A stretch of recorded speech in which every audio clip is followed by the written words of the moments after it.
Hello everyone, welcome to part 2.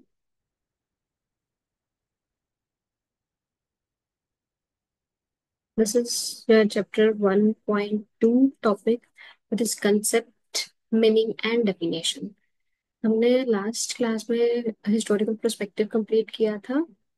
Now हमारा next topic है जो हम कॉन्सेप्ट, मीनिंग और डेफिनेशन समझेंगे. हैंडीकैप, इम्पेयरमेंट और डिसेबिलिटी, ये सब क्या होता है. एक्टिविटी लिमिटेशंस क्या होता है. हैबिलिटेशन और रिहेबिलिटेशन, ये सब क्या है. इंट्रोडक्शन टू डिसेबिलिटी में बात करते हैं तो इंट्रोडक्शन में डिसेबिलिटी हम ये बोलते हैं कि पीपल, लोगों को यही डिफरेंस नहीं पता होता है कि डिसेबिलिटी क्या है, इम्पेयरमेंट क्या है, डिसऑर्डर क्या है, डिजीज क्या है, इलनेस किसे बोलते हैं. ये डिस्टिंक्शन जो है ये नहीं समझ आती है कईयों को.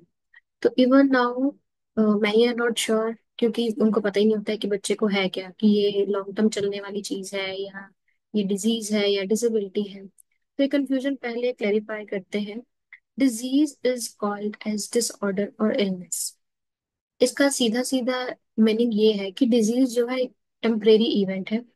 एक टेम्परेरी चीज है, मतलब कम समय वाली चीज है, कम टाइम तक रहती है. लाइक आपको वायरल फीवर हुआ है, आप 1 वीक में, आधे वीक में ठीक हो जाएंगे. ज्यादा से ज्यादा 2 वीक लग जाएंगे, अनलेस अंटिल वो चीज दोबारा रीअकरेंस नहीं हो रही है और वो क्रोनिक तक नहीं जाए. Therefore it may subside with और विदाउट ट्रीटमेंट. विद और विदाउट ट्रीटमेंट दोनों तरीकों से ठीक हो सकता है. इलनेस होती है जो फिजिकली, डेवलपमेंटल और जो साइकोलॉजिकल होती है. क्या इट कैन बी फिजिकल, हो सकता है फिजिकल भी हो जाए, हो सकता है डेवलपमेंटल हो जाए, हो सकता है इलनेस जो हो वो साइकोलॉजिकल हो. मेंटल और psychological illness are often confused. Mental और साइकोलॉजिकल भी इलनेस में ये चीजें बहुत कंफ्यूजन क्रिएट करती हैं. और मेंटल डिसेबिलिटीज और हैंडीकैप उनके बीच में भी illness are cured while disabilities are not. The most important ये पॉइंट है कि जो इलनेस है वो क्योरेबल है, लेकिन जो डिसेबिलिटी है वो क्योरेबल नहीं है. देखते हैं आगे कैसे. अब एक एग्जांपल से मैं बताती हूँ जिससे आपको डिसेबिलिटी के बारे में पता चल जाएगा कि हाँ ये क्या है और इलनेस क्या है ये और हैंडीकैप क्या है, ये सब चीजें. ठीक है. हम डिसेबिलिटी के बारे में जब बात करते हैं तो डिसेबिलिटी के बारे में हम प्योरली बात करें तो it's very wrong thing, because disability is something जो हम बोलते हैं कि if there is a small bound, अगर हाथ में घाव हो गया है तो ऑइंटमेंट हम लगाएंगे तो वो शॉर्ट टाइम में हील हो जाएगा, ठीक हो जाएगा. लेकिन अगर हाथ कट ही गया है तो वो हील कैसे होगा अपने आप. क्या उसी हाथ पे या उसी जगह पे दोबारा हाथ ग्रो हो जाएगा. तो this is the same logic. इसी लॉजिक से हम समझते हैं कि ट्रांसिएंट डिजीज और जो परमानेंट हैंडीकैप है वो क्या है. एक पर्सन का राइट हैंड एक्सीडेंट में लॉस्ट, तो हम ये चीज तो नहीं बोल सकते ना कि ये क्योरेबल है या वो रीग्रो हो जाएगा उसी, मतलब लॉस्ट लिम्ब जो उसका हुआ है तो वो क्योरेबल तो नहीं है. क्योर नहीं हो सकता, हाथ दोबारा नहीं आ सकता. तो उसको क्या है, अपने अदर लिम्ब को यूज करके रिटेन करना होगा अपने आप को, मतलब अपने आप को उसको इस तरीके से ढालना होगा कि वो जो उसका हाथ जो लॉस्ट हुआ है, राइट हैंड अगर लॉस्ट हुआ है तो अब उसको उसका जो लेफ्ट हैंड है उससे उसको काम करना सीखना होगा. अपने लाइफ को रिटेन करना होगा, खुद को रिटेन करना होगा. सिमिलरली वैसे ही जब चाइल्ड का एक पार्ट फिजिकली या मेंटल एबिलिटी बर्थ के टाइम पे या लेटर ऑन लाइफ में कभी हो जाता है तो ही मस्ट बी ट्रेन. तो उस बच्चे को डिसेबिलिटी में हम as a special educator train करते हैं कि वो अपनी रिमेनिंग एबिलिटीज को यूज करके, बजाय कि वो रोए, सैड फील हो या पेरेंट्स उसको मतलब एक टाइम का कोसे, उससे बेटर ये है कि वो अपनी रिमेनिंग एबिलिटीज को यूज करके कुछ इफेक्टिव चीजें करे अपनी लाइफ में. सम डिजीजेस, कुछ डिजीजेस ऐसी हो जाती हैं जो हम ये सोचते हैं कि वो मेजर हैंडीकैप को देती है. लाइक जो पोलियोमाइलाइटिस है तो वो एक इन्फेक्शियस डिजीज है, मतलब वायरस से होती है तो वो ब्रेन में इफेक्ट करती है. जो यंग चिल्ड्रन होते हैं उनकी स्पाइरल जो कोड होती है स्पाइन, उन्हें भी इफेक्ट करती है.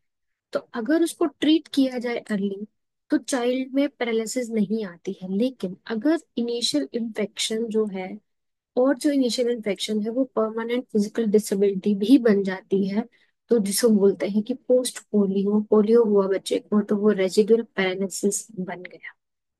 This is a major difference between disability and diseases. तो ये एक चार्ट है मेरे पास जिसमें आप देख सकते हो कि डिसेबिलिटी और डिजीज में क्या डिफरेंस है। डिसेबिलिटी इम्पेयरमेंट बोल सकते हैं, हैंडीकैप बोल सकते हैं। इम्पेयरमेंट और हैंडीकैप में भी माइनर डिफरेंस होता है, देयर इज स्लाइट डिफरेंस। ठीक है। डिजीज एक डिसऑर्डर है, इलनेस है। डिसेबिलिटी हमारी परमानेंट कंडीशन होती है जो थ्रू आउट लाइफ चलती है इंडिविजुअल के साथ। डिजीज शॉर्ट टाइम के लिए होती है, ट्रांजिएंट होती है, टेम्परेरी होती है, कुछ वीक्स में रहती है, मंथ्स में रहेगी, सम ईयर्स, अनलेस वो बार बार नहीं हो रही है और वो क्रोनिक नहीं बन रही। ठीक है। The use of word cure, ये क्योर वर्ड मिसलीड करने वाला कॉन्टेक्स्ट है। Context of habilitation of person with disability, person with disability को हैबिलिटेशन की जरूरत होती है, ना कि क्योर वर्ड यूज करने की। दिस इज डिजीज एक टाइम पे क्योरेबल है इन द वे जब हम उनको मेडिसिन देते हैं, ड्रग देते हैं, कोई नॉन ड्रग ट्रीटमेंट देते हैं या थेरेपीज देते हैं, उससे वो बच्चा ठीक हो जाता है, या वो कोई भी है। Courses of disability is generally static and steady. जो कोर्स है डिसेबिलिटी का वो जनरली एक स्टैटिक और स्टेडी होता है। कुछ केसेस में डिसेबिलिटी में डीजेनरेट ओवर टाइम हो जाती है, वर्स हो जाती है और कंडीशन। तो वो एक नॉर्मल कंडीशन हम नहीं बना सकते कि नो डिसेबिलिटी, कोई भी डिसेबिलिटी जो है वो एवर हम बच्चे को नॉर्मल लेवल पे नहीं लेके आ सकते। उसी टाइम पे अगर हम दूसरी साइड कोर्स देखें कि जो डिजीज है वो स्टैटिक और स्टेडी जरूर है, बट दे में बी फ्लक्चुएटिंग, वेरी होता है time to time.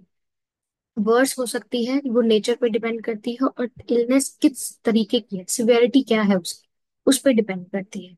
The condition can return to normal, तो उसमें हम ये कर सकते हैं कि ये कंडीशन नॉर्मल आ सकती है। Sometime person with an identified disability में एसोसिएटेड विद डिजीज और इलनेस, जिसमें हम थेरेपीज शुरू कर सकते हैं, इनिशिएटिव ले सकते हैं कि हम थेरेपीज शुरू करें।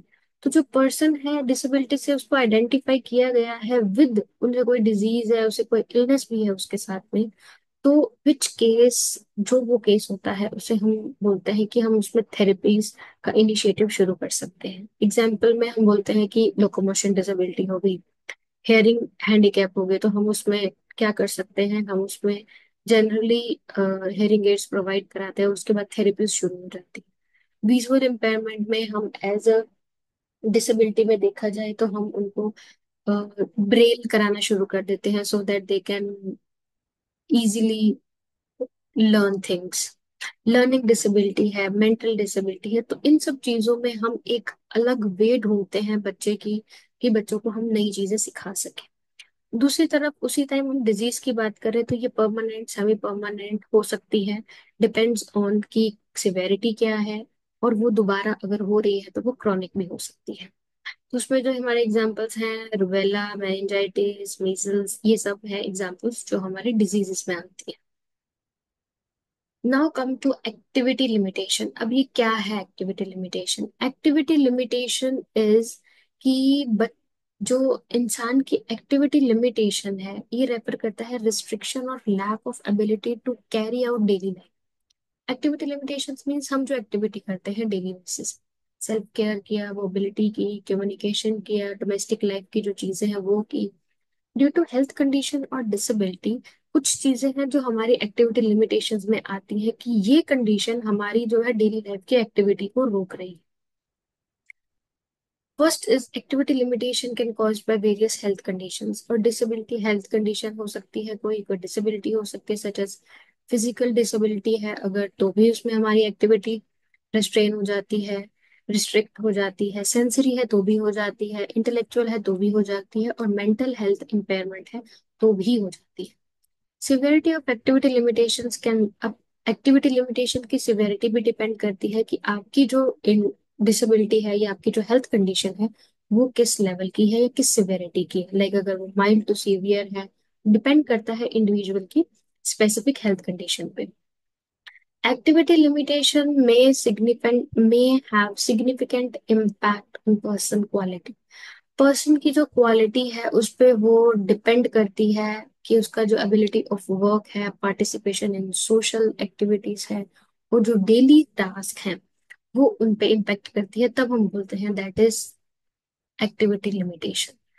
WHO डिफाइन करता है activity limitation as a component of disability which results, कि जो हम बोल WHO ये डिफाइन करता है कि it results of the interaction between impairment, environmental factor and personal factor. ये तीनों का WHO डिफाइन करता है कि जो हमारी डिसेबिलिटी है वो इस तरीके से आती है कि जो इम्पेयरमेंट है हमारी, फिर हमारे जो इन्वायरमेंटल फैक्टर्स हैं और जो हमारे पर्सनल फैक्टर्स हैं।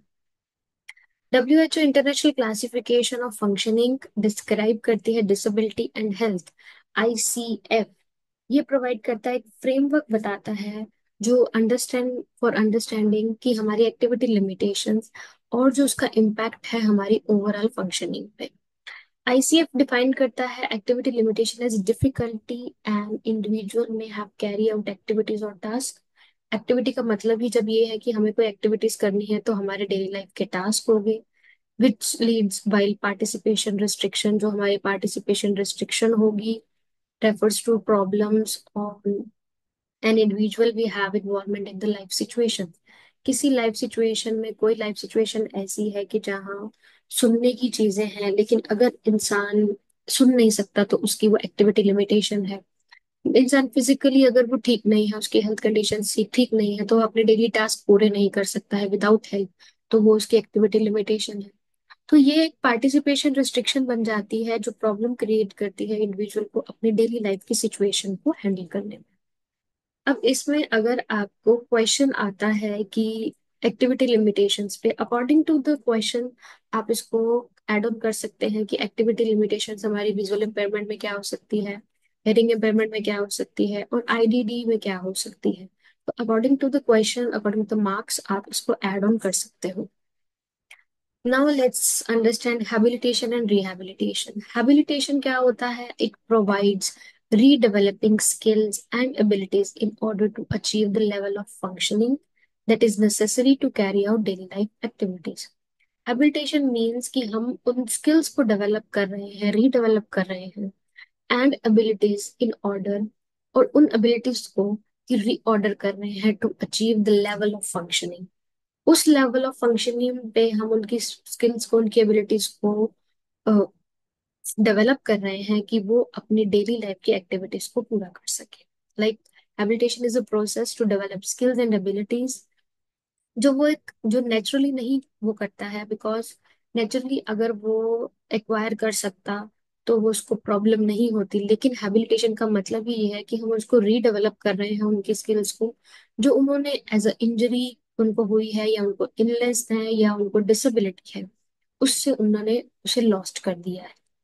Goal of habilitation is achieve level of functioning. Level of functioning को अचीव करना ही हैबिलिटेशन का गोल है। That carries daily life activities, कि बच्चा है, बड़ा है, कोई भी है, वो डेली लाइफ की एक्टिविटीज को कंप्लीट कर सके, अपना सेल्फ केयर कर सके, मोबिलिटी बात कर सके, सोशली इंटरेक्ट कर सके। हैबिलिटेशन सर्विस में इंक्लूड रेंज ऑफ इंटरवेंशन। बहुत सी इंटरवेंशंस में हम हैबिलिटेशन को लेके चलते हैं कि उनकी सर्विसेज बहुत रेंज में इंटरवेंशंस होती है। लाइक फिजिकल थेरेपी होती है, ऑक्यूपेशनल थेरेपी होती है, स्पीच थेरेपी होती है, बिहेवियर थेरेपी होती है। There are lot of range of interventions जो जिस बच्चे की नीड के हिसाब से उसकी हैबिलिटेशन दी जाती है। हैबिलिटेशन सर्विस ऑल्सो इंक्लूड, हम उनको असिस्टिव टेक्नोलॉजी दे सकते हैं, प्रोस्थेटिक्स दे सकते हैं, हेयरिंग एड्स प्रोवाइड करा सकते हैं। तो वो चीजें हम प्रोवाइड जब कराते हैं तो वो कम्युनिकेशन डिवाइस प्रोवाइड करा सकते हैं। तो वो हम इसलिए प्रोवाइड कराते हैं कि उनकी जो क्वालिटी ऑफ लाइफ है वो भी हम उनको दे सके, और उनको एक इंडिपेंडेंस, ग्रेटर इंडिपेंडेंस दे सके कि वो किसी पे डिपेंडेंट ना रहे। हैबिलिटेशन को इस कॉन्टेक्स्ट में चिल्ड्रन के लिए यूज किया जाता है कि डेवलपमेंटल डिसेबिलिटीज हैं और डिले, तो उनको हम इंटरवेंशन से सपोर्ट कर सकते हैं और एसेंशियल स्किल्स और एबिलिटीज डेवलप कर सकते हैं जो उनको सपोर्ट कर सके। अडल्ट के केस में जिन्हें इंजरी हुई है, इलनेस हुई है, डिसेबिलिटी है, तो वो अगर लॉस कर गए हैं अपना कोई फंक्शन, या रिजल्टेड हम बोलते हैं कि हाँ अब इन्हें ये फंक्शन लॉस कर गए हैं इस चीज का, तब उन्हें एबिलिटेशन दे सकते हैं। Habilitation is distinct from rehabilitation, is a process which refer to the process of restoring function to a level that is previously achieved before injury or illness. Habilitation का मतलब है कि जो इंजरी और इलनेस से पहले इंसान था उस फंक्शन को रिस्टोर करना। अब हैबिलिटेशन को हम प्रोवाइड करवा के हम एक सपोर्ट देते हैं, हम एक इंटरवेंशन करते हैं कि जो उनकी स्किल्स को डेवलप कर सके, उनकी एबिलिटीज को डेवलप करें। They need to achieve greater independence, जिसमें उनको इंडिपेंडेंस भी मिले और वो अपनी क्वालिटी ऑफ लाइफ को इम्प्रूव कर सके। Now comes to now comes to rehabilitation. Rehabilitation का मतलब है फंक्शन को रिस्टोर करना, इंडिपेंडेंस, क्वालिटी ऑफ लाइफ को। whoever has experienced injury, illness और डिसेबिलिटी, तो हमारा हैबिलिटेशन और रिहैबिलिटेशन, रिहैबिलिटेशन एक मल्टी डिसिप्लिनरी अप्रोच है जिसमें वेरियस टाइप ऑफ इंटरवेंशन होते हैं। लाइक फिजिकल थेरेपी होगी, ऑक्यूपेशनल थेरेपी होगी, साइकोलॉजिकल काउंसलिंग होगी। जो एक फंक्शन और हमारा जो हम गोल लेके चलते हैं कि इस बच्चे के लिए ये गोल है, उसमें उसको रिस्टोर करना, एक इंडिविजुअल को उसके फंक्शन को रिस्टोर करना और उस गोल को अचीव करना। Goal of rehabilitation is to help individual maximum level of function rehabilitation में होती है। इंडिपेंडेंस प्रोवाइड कराई जाती है। मीन्स हमारा गोल होता है रिहैबिलिटेशन का, वो ये होता है कि हम maximum level of functioning of independence achieve करवा सकें, विच इन्वॉल्व्स इन री लर्निंग स्किल्स। वो बच्चे री लर्न भी कर सके स्किल्स को, और उनकी कंपनसेटरी जो स्ट्रेटजीज है वो भी डेवलप कर सकें कि अगर उनका राइट हैंड नहीं चल रहा तो हम उनको इस तरीके से सिखाएं कि वो लेफ्ट हैंड से भी काम को कर सके। तो दैट इज अ कंपनसेटरी, हमने कंपनसेटरी उनको वो चीज सिखाई है, इनबिल्ट करी है उसमें। Rehabilitation is often used in the context of individuals who have had traumatic injury, जिन्होंने एक्सपीरियंस किया है, ट्रोमेटिक इंजरी है, स्पाइनल कॉर्ड इंजरी है या ट्रोमेटिक ब्रेन इंजरी है। रिहैबिलिटेशन उनके लिए भी यूज होती है। Rehabilitation also use in the context of जो स्ट्रोक आया है, जिन्हें हार्ट अटैक आया है, जिन्हें कैंसर हुआ है, जिन्हें which result in loss of function. कई इलनेस ऐसी होती हैं, कई स्ट्रोक ऐसे आते हैं तो ब्रेन की फंक्शनिंग या उन्हें अफेजिया की कंडीशन बन जाती है। हार्ट अटैक आता है तो कईयों को प्रॉब्लम होती है, उनकी कोई और फंक्शनिंग रुक जाती है। कैंसर होता है तो भी फंक्शनिंग रुक जाती है। तो वो जिस टाइप का लाइक स्ट्रोक होता है तो अफेजिया हो जाता है, या तो उसे याद नहीं रहता है पुरानी चीजें, बट टेम्परेरी चीज होती है। तो वहाँ रिहेबिलिटेशन हमारी काम करती है कि लॉस ऑफ फंक्शन को रीस्ट्रेन करने में, रिस्टोर करने में। रिहेबिलिटेशन एक ऑनगोइंग प्रोसेस है that may take place in various settings है। हॉस्पिटल्स में भी रिहेबिलिटेशन अब हो गया है, रिहेबिलिटेशन सेंटर्स भी खुले हुए हैं, आउट पेशेंट क्लिनिक्स भी खुल गए हैं, एंड कम्युनिटी बेस्ड प्रोग्राम्स भी होते हैं जहाँ रिहेबिलिटेशन होती है।